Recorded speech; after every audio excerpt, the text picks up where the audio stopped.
This is Channel 4, drawing the curtains and drawing closer to the storyteller.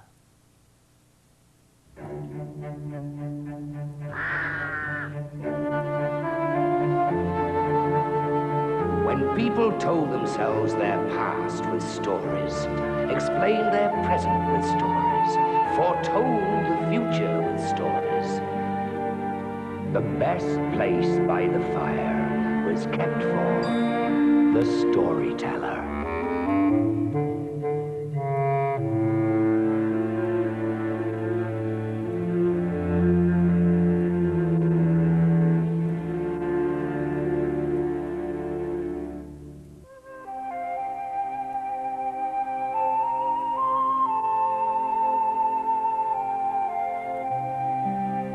Story. Imagine a cold night and a dark night. A night like this one. And imagine a bed with a farmer and his wife fast asleep, snuggling up for warmth.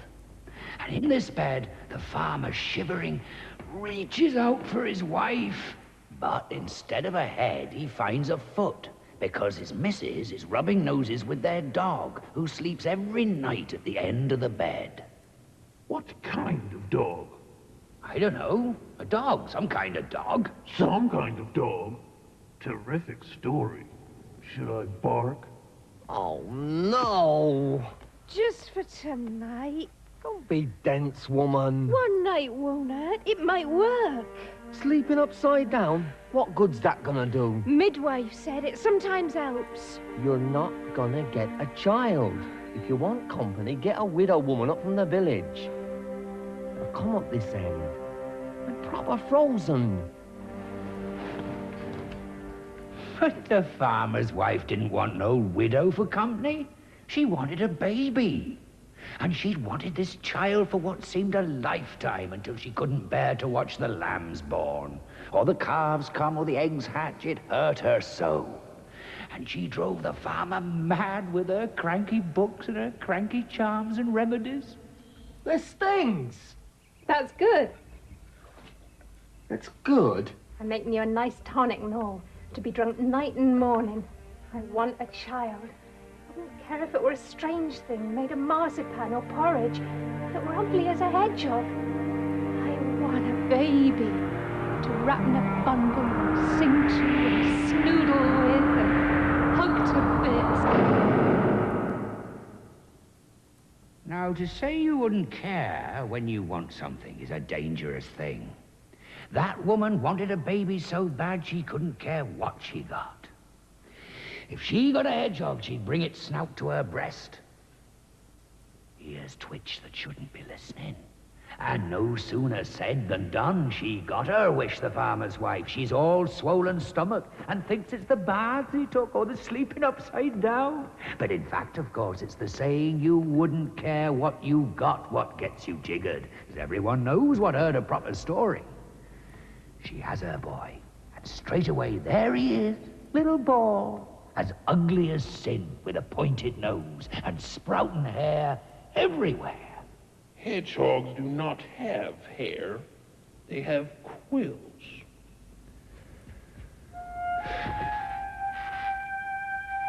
But this hedgehog baby had quills as soft as feathers, and his mother held him to her breast and wrapped him in a bundle and snoodled him and hugged him to bits.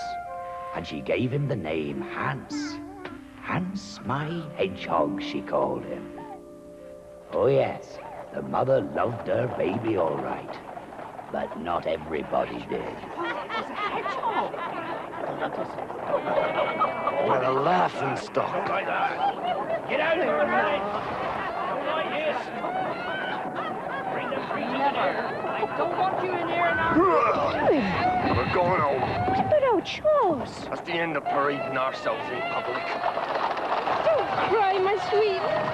You don't even cry like a proper baby. Can't you shut that squealing?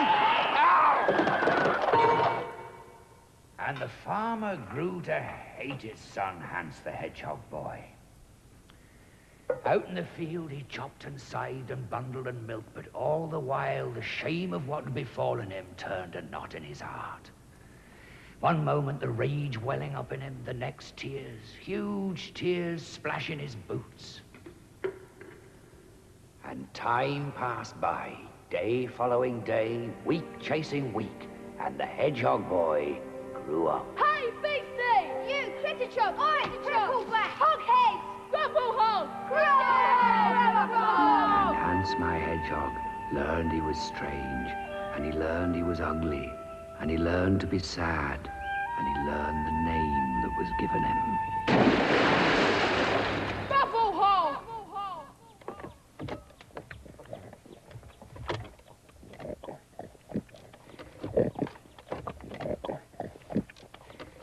That's enough! Out! Out! From now on, I'll eat out there with the other beasts!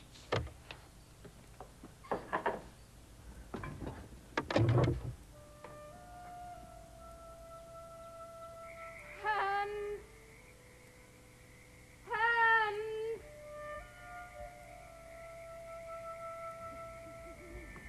Come home! Hans heard them, but he wouldn't answer. He lay there all night, his rooster for company, and thought until he thought a hole in the ground. And his mother couldn't sleep, and his father wandered the dark hours, a great needle in his heart. In the morning, weary, the farmer returned. By the step, asleep, was his son, the grovel hog. I've trudged all night for you. You'll not eat for a week off my food. Father, I want you to do some things for me. You what? I want you to go to the village and have me a saddle made for my rooster so I can ride him. And I want some of your sheep and some hens and some pigs. Oh, do you now, fancy fine? I know which ones I'd like, and they would be happy to come with me. Come with you? Come with you where? Where I go, which is away, which is to somewhere where I can't hurt anyone and no one can hurt me. And when are you planning this gad to away and somewhere? When I have the saddle. You can't go nowhere. What'd your mother say? Or who dotes on you? Father, all night I lay outdoor to understand why you don't love me. And I've thought until I've thought a hole in the grass. And now it's all right. When I have the saddle, I'll go. And the farmer felt ashamed, and he brought home a saddle for the rooster, and he herded up the animals his son had asked for, and he told his wife pack a packed lunch, and all the while the grovel hog sat on the stoop and waited. And when all was done, he went to his mother and she kissed him, and then to his dad and hugged him. And the farmer knew for the first time how soft he was. They watched him until he was a faint smudge in the distance, and his mother felt a crack in her heart like a tiny pencil line. And each day after the pencil line got thicker and thicker, and one day not long after, her heart split in half, and she died. 20 years later, a king got lost in a great forest. And after he got lost, he got more lost, until he was so lost he began to tug his ear, which is a sure sign of big trouble, when he heard a sound, which was a bitter sound and a sweet sound all at once, which began like hello and ended like goodbye. And tugging his ear like billy-o, he followed the sound until he came to a clearing. And the palace the king saw before him was the most extraordinary palace in your whole boar.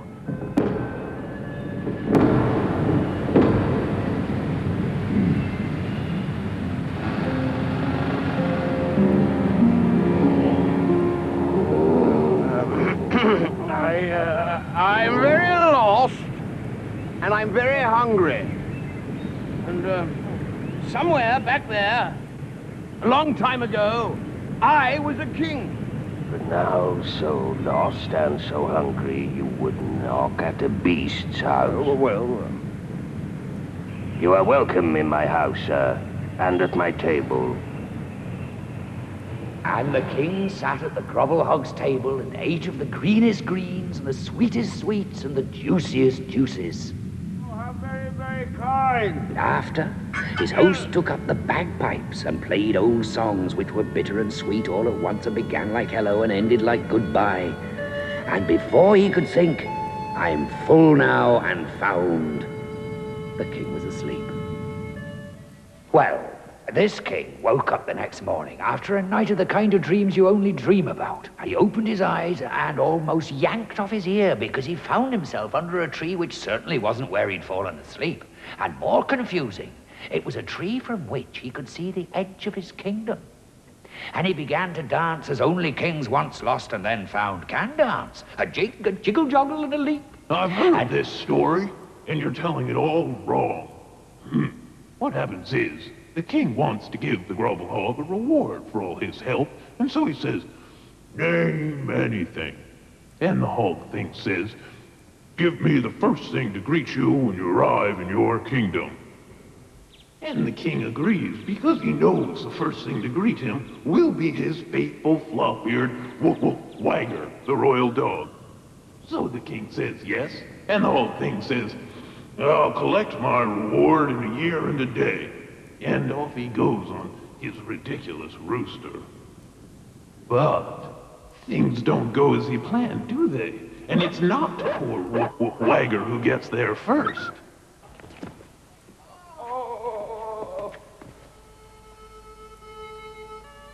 And the king lets go of the princess of sweetness and cherry pie, and his face clouds over.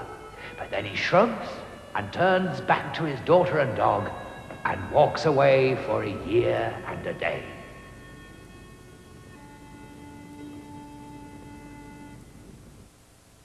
Here we are, dearie-os, in the king's great hall. And lo and behold, a handsome storyteller has been summoned to court to entertain the royal family. King. Now, of course, the king here has been counting the days off his calendar, and it is a year ago today, you see, since he made his rash promise to the Grovel Hog. And tomorrow, you remember, is the day when the Grovel Hog is due to arrive to collect his reward.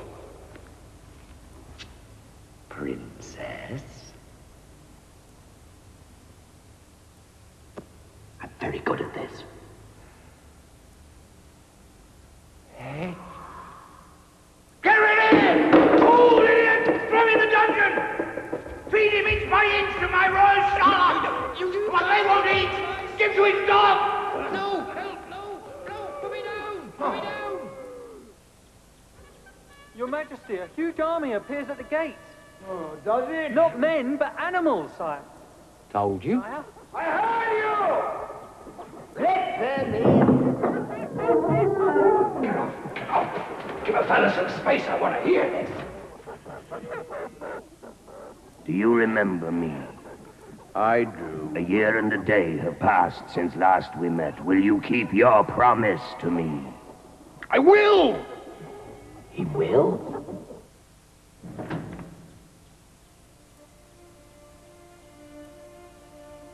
Do you know of me, lady? I do, sir.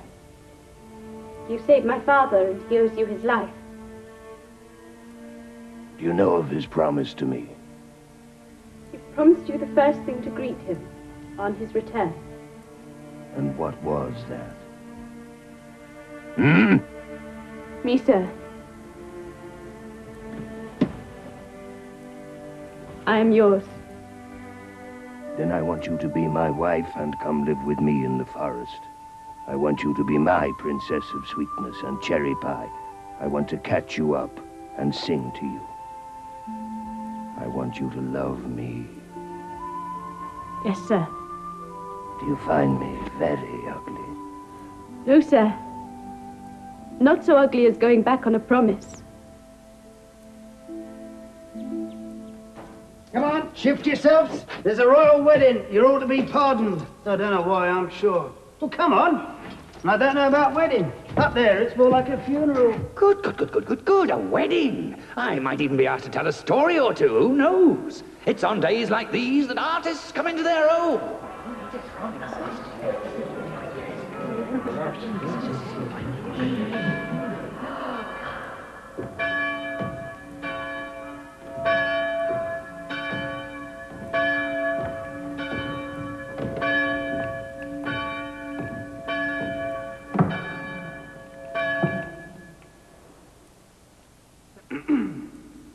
gathered here today.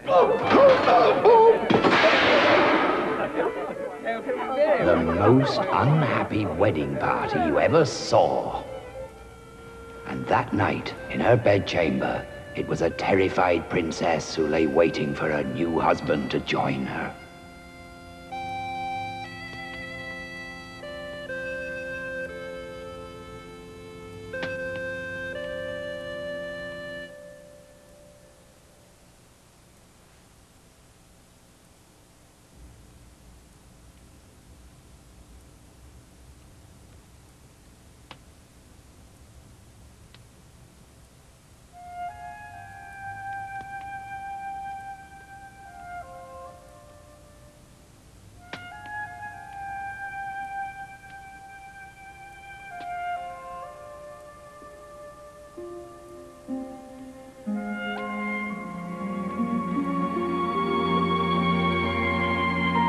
Lying there, half sweetness, half cherry pie, the princess could hardly credit what she'd seen.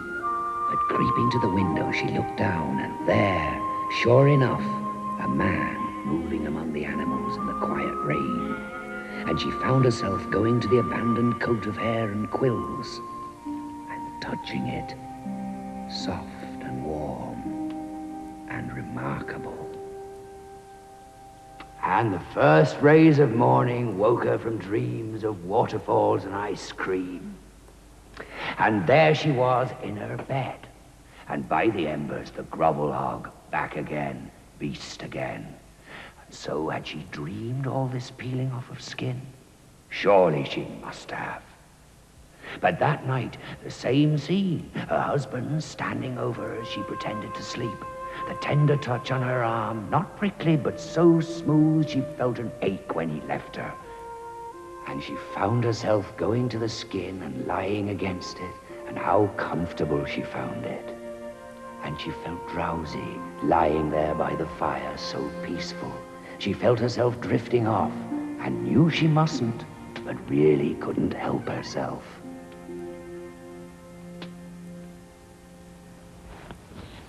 Sir, I woke and you had gone, and left behind you your coat of quills. Which would you have for husband? The man or the creature? I have a husband, sir, and he is what he is. No more and no less. Then forgive him, madam, if he returns to his skin. For I am enchanted and cannot leave it. But if you say nothing of this for a third night, then loyal love will break the spell forever. I promise. But we all know about promises, don't we? And secrets. What use are they when no one knows about them? When they twist and turn and tickle in our stomachs, when they're tickly little fish wriggling into our conversations. Now, you see, the princess had a mother, and mothers have this way of catching secret fish and promise fish. They eye us with wise eyes, and all our rivers are glass to them. Just so with the queen, who that morning at breakfast sees her daughter skip to the table. Eat, when for days no appetite. Hungry? Laugh, Yes. when for days no laughter. Sleep well? Yes, thank you. Not troubled by the creature? No, Mother. And please don't speak of him as a creature. Listen, daughter. Last night, your father and I went to a wise woman and told of your tragedy. And she knows of these creatures, these grovel hogs, and knows the remedy. He is enchanted, you see. I know. Oh? I mean, I knew that he must be, something like that. Yes, I see. He's enchanted. He's told you, hasn't he? No, really, he hasn't. I just knew he must be. And, does he take off his skin? No, he doesn't. The only way to break the spell is to throw the skin into the fire. Cast the skin into the flames and he will be free of it. That's not the way. So, he has told you.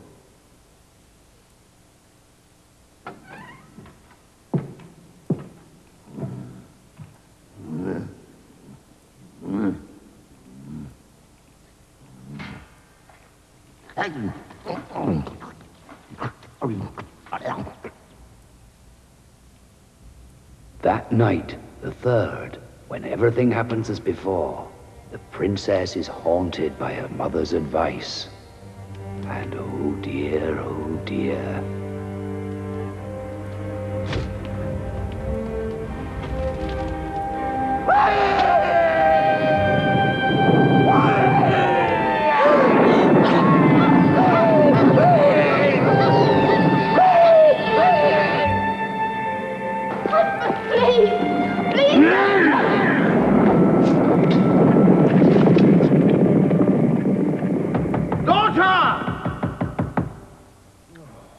And there she sat, the princess of sweetness and cherry pie, weeping into the fire, and she would let no one see her, not even me, and I was her favorite. No, she thought and thought until she thought a hole in the hearth, until she knew what she must do. She went to the blacksmith and got from him a pair of iron shoes, and that night, when all slept, she slipped out of the palace and set off to wander the world in search of her husband. She walked and walked until she wore out the first pair of shoes, and still no one had set eyes on the grovel hog. And she got a second pair of shoes and began again, never stopping, always hoping. And the second pair of shoes wore out, and still she walked, always looking, always hoping to hear a music both bitter and sweet, beginning in hello and ending in goodbye, but nothing. Till one day, weary and wretched, she came to a stream and lay down by it, and saw in the water's mirror her hair was now quite white, and she sorrowed for her red hair and her husband, both lost forever.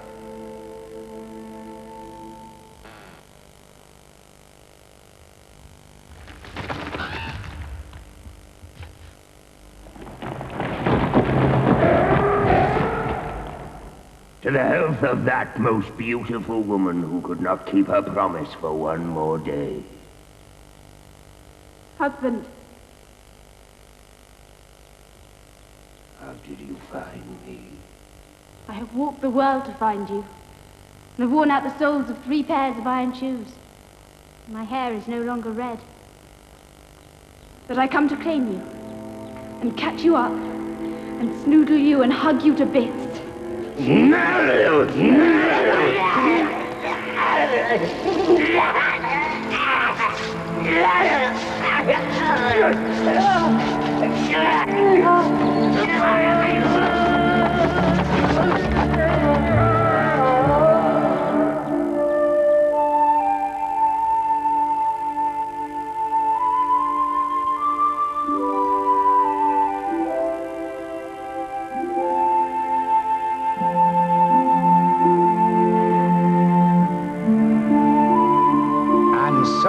Princess who could not keep her promise won back her husband through looking without hope of finding and holding on for dear life. And in time her hair grew red again, and there was another wedding all over. And we were both invited. And I told the best story there is to tell, a story which begins in hello and ends in goodbye.